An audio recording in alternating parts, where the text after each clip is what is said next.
Pipirito tayo ng hotdog. Set aside natin.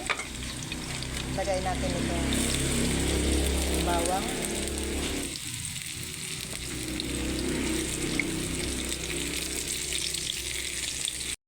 Lagay natin itong sibuyas.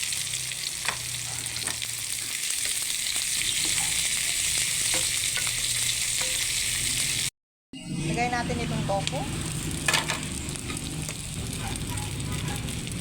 Oyster sauce.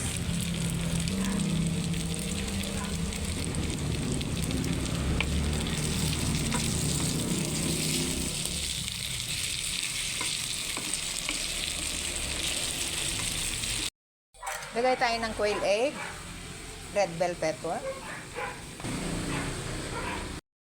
Maglagay tayo ng konting pampasarap. Lagay tayo ng konting powder.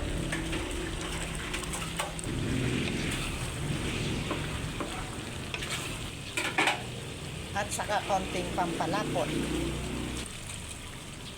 Konti lang guys. Ito na ang final result ng aming tanghalian. Tofu, hotdog, at saka quail egg.